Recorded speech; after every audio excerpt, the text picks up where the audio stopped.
All right, we are back. What is going on, Colts Nation? Welcome back to another episode of Bring the Juice. Guys, we're continuing right along, looking at some key internal free agents for the Indianapolis Colts. We've already talked about two starting defenders from the Colts defense in 2024, and we're going to look at one more starter from last year, starter slash role guy for the Indianapolis Colts on defense. Talking about Dayo Odeyingbo, the second-round pick for the Indianapolis Colts back in 2021. And Derek, Dayo's stats from a season ago, he played in 745 defensive snaps, had 31 combined tackles, 3 sacks, 13 QB knockdowns, 19 pressures, 7 tackles for loss, 17 quarterback hits, and 2 forced fumbles. So obviously you saw some of the stats take a little bit of a dip, especially the sack number from 2023 to 2024. But Dayo Odeyingbo is 26 years old, Derek. He's obviously been an internal guy that you've had. He's been kind of moved around different places. And, you know, obviously with Lou Anarumo now and seeing how the Colts defense is going to change, I guess that leads to the question of, do you think it makes sense for the Indianapolis Colts to bring back Dayo Odeyingbo into this defensive line rotation?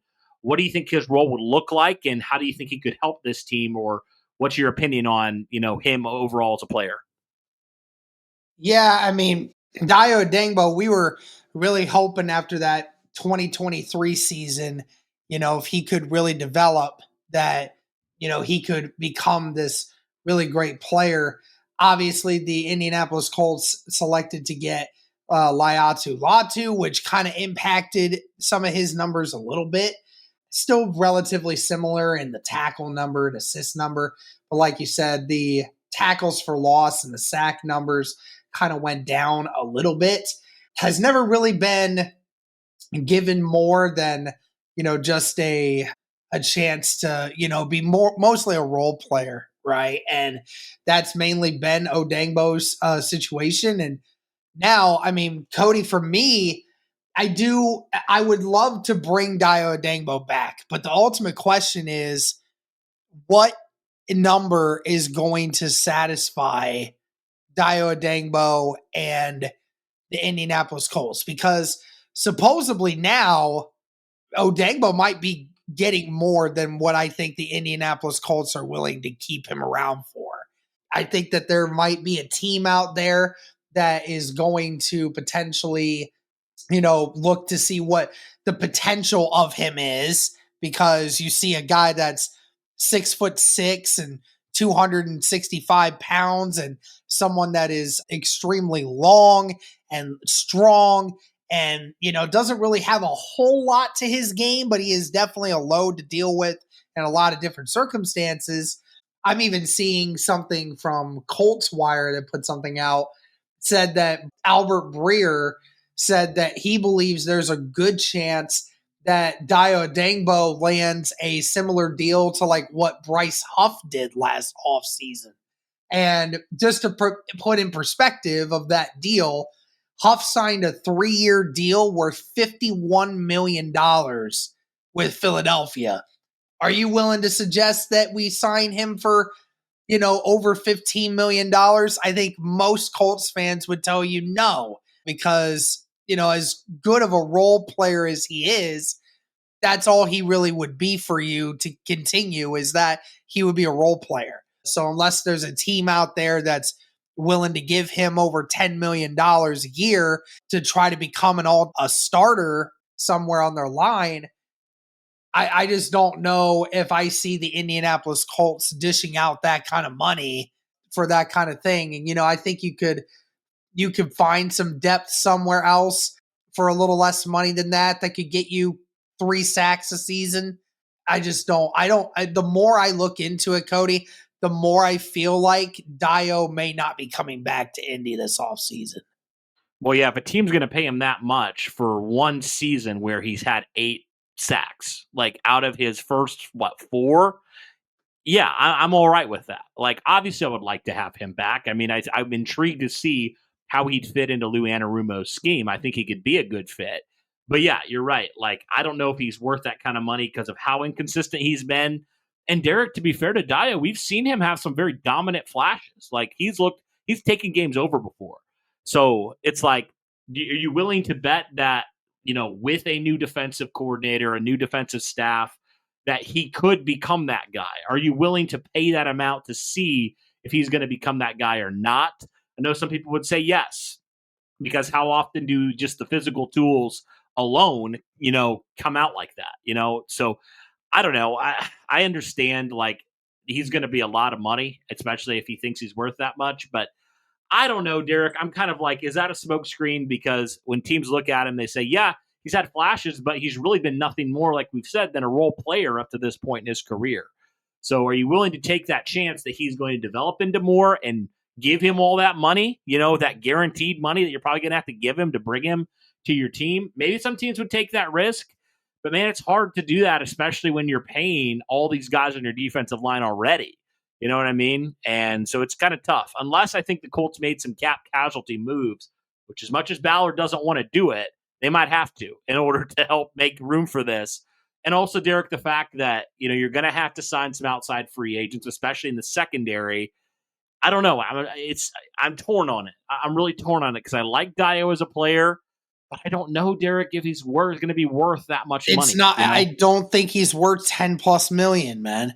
If you were going to convince me you could keep him for a 2-year contract worth about like $14 to $15 million, I would say, yeah, I'd be okay with it. That'd still be close to kind of maxing out where I would want to be. But, is there a team that's going to be like, that's going to give him a chance and be like, we believe in your athletic talents and we believe that given a full opportunity, you could be a potential 10-sack guy.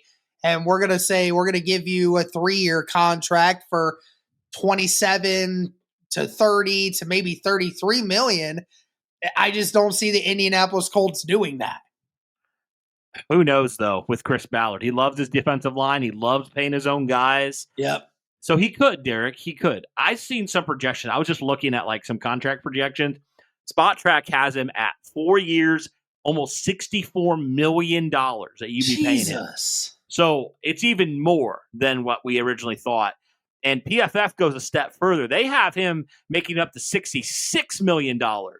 That's wild, dude. I don't know how you get that number. I love Dayo Odeyingbo. I love the versatility that he provides. You can line him up anywhere on the defensive line.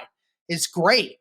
But there's never been a number that suggests that he should be getting paid $15, $16 million. I know the top defensive ends at this point are making upwards of 30 million now. But I mean, again, 15 plus million just seems crazy. Even anything above 12 seems crazy to me. I just don't see it. For a role guy that's never really proven, like if Dayo came out and he had another 8 to 10 sack season, okay, yes, like obviously you're going to pay him, but he didn't, Derek. He didn't. And again, you can point about, the Gus Bradley defense and all that stuff all you want, but the reality is it wasn't like an improvement this last year from where he was in 2023. And frankly, Derek, there's going to be some defensive ends, coming up in this draft, in next year's draft. Like there's going to be some guys that I think you can fill the void with, like I think you can potentially find some other guys that can be a little bit more consistent and can be stars. And I think you could do that if you wanted to. Now, will they? I don't know. But you know what I mean? Like there's guys that are going to come in the draft that are cheaper, or there might be even some guys, in free agency next year that will be a little bit more consistent that you could pay. It's just hard to pay a guy that hasn't shown that he can consistently be, one of the better defensive ends in the NFL. As much as we like him, I mean, the skill's undeniable, the talent's undeniable, the production's not there, Derek. So do you pay a guy based off of intangibles? Do you pay him? Do you pay a guy based off of, how he looks and some of the stuff and the flashes, or do you pay a guy off of the production? I'm always a production guy, so it's hard for me to pay a guy. We have spent so much time in the last few years, Cody, with paying guys and projections and what we think that they'll become, that it's time to start finding people that are actually productive and bring them to this team. Because, it just hasn't worked out for the Indianapolis Colts. Like, you get a bunch of, again, I hate to be disrespectful to Dayo. You get a mid player. You get a mid player that, has shown some decent things, but he's never ascended to be anything more than just a solid player. I'm tired of just a bunch of solid players everywhere. I kind of want to have, if I'm going to pay decent money for somebody, I want to, go get the all-stars, I want to be able to go and get those guys, Pay for guys that are actually worth it, That makes some sense there. But yeah, if those are all off and you can get him at a reasonable deal, yes, we would bring him back. But price might not be right for the Colts. It might not make a whole lot of financial sense for them, especially if they're trying to add some guys on defense in the secondary. So I don't know if it'd make a lot of sense for them if the price is indeed, 10 plus million. That's a lot. That's a lot for a guy that hasn't necessarily proven that he can be a guy long term. And I think that's totally fair. So, guys, what do you think? Do you think Dayo is worth that amount of money? Maybe we are completely wrong here. Let us know your thoughts in the comments down below. But, guys, that'll do it for this one. Thank you so much for tuning in. And as always, guys, go Colts.